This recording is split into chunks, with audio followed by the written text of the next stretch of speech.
As I load my little wagon today, I want to suggest that as we think about wife swap and as we think about this hot mess, we consider three significant points. Number one, we see what happens when you operate from a foolish premise.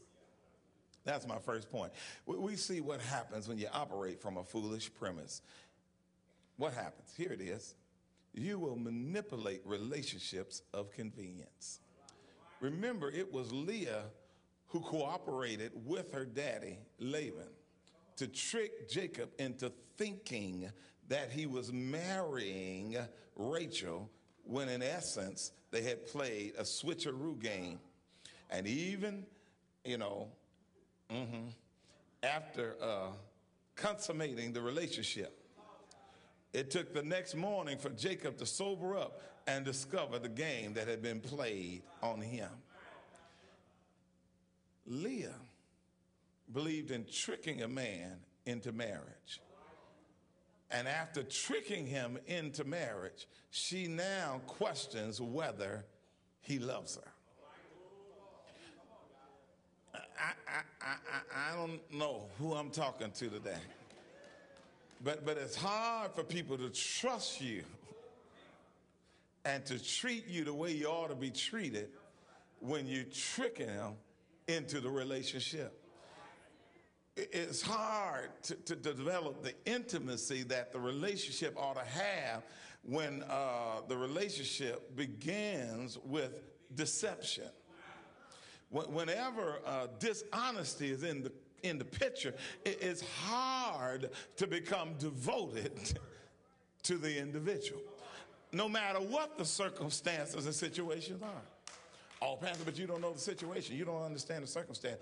Well, listen, the text says that Leah began to question whether Jacob loved her. Not only did she question it, but she went on and affirmed it later that she knew he did not love her. But check out what happens. Even though she's manipulating this relationship, we see Leah's lads. Let me just talk about that for a moment. Leah gets pregnant, and she has a boy by the name of Reuben. Tell somebody Reuben, which means see a son. She's excited now.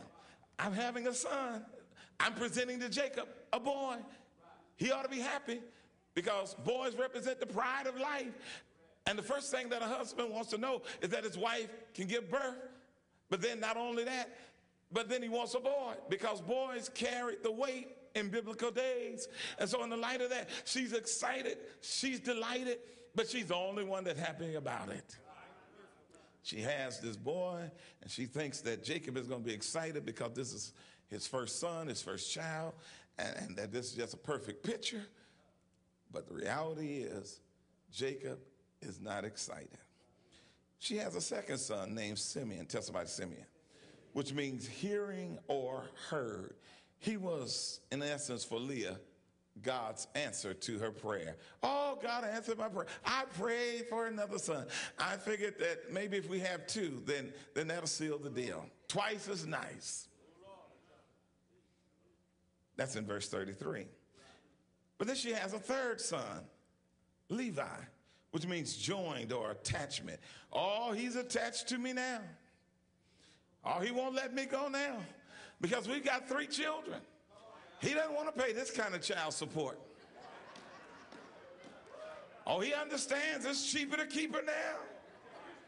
I got him hooked.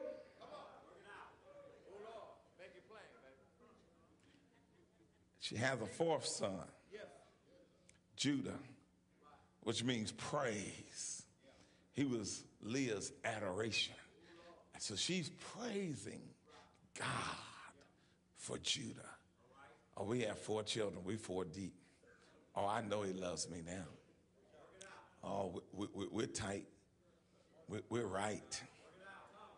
This is our relationship. We're solely committed to each other, dedicated through thick and thin till death do us part. But keep reading the text and you'll discover that each time a child is born, she keeps saying, oh, but I know he'll love me now.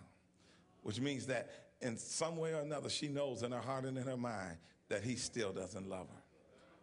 In other words, she's manipulated a relationship of convenience. Oh, see, I'm trying to keep it PG. Because I hear somebody saying, well, they were married. That's right. And it was good that they was within the context of marriage, that all these children were born. But you can be married and still not love the one you're married to.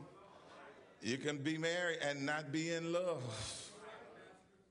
You can be married and your mind on the other side of town. And Leah knew it. That's why she kept saying, oh, he'll love me now. Oh, he'll love me now. He'll love me. 4 babies deep. Oh, he'll love me. Oh, he still doesn't love you. He didn't like you before. He didn't love you before. 4 babies later, he still doesn't like you. He still doesn't love you. Well, how do you explain the babies? Convenience. I got to wait 7 more years for Rachel.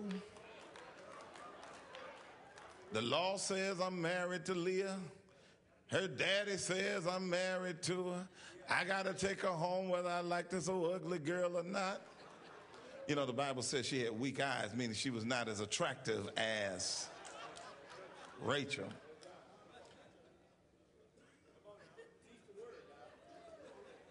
So since we're the only 2 left on this lonely island, I guess I'll take advantage of the convenience. I'm keeping it PG. Y'all not going to make me go there. I'm going to keep it right where it needs to be today. And that's all I'm saying. It was a booty call. I'm sorry. I didn't mean to go there. I didn't mean to go there. I didn't mean to go there. Time out. Flag on the play. I didn't mean to go there. I'm just saying. I'm just saying. It's right here in the Bible. They had 4 children. She raised the question whether he loves her. And then she confirms, well, maybe he'll love me now. We see Leah's loneliness. You can get what you want in life and still be unhappy. You can be with someone a long time, 14 years, and still not love, and they still not love you. 14 years before Jacob ever got to Rachel. And so while it was convenient, he just hung out with Leah and said, I just marked time. You can have somebody's baby, and they still won't love you.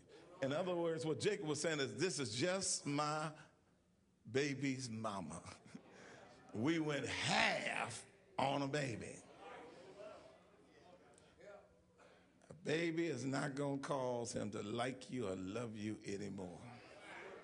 There are a whole lot of single parent mothers out here right now on bad terms with the daddy. Daddy can't be found, won't pay child support, and get an attitude when you start asking for something. I just want to give a word to the wise, because a hint to the wise ought to be sufficient.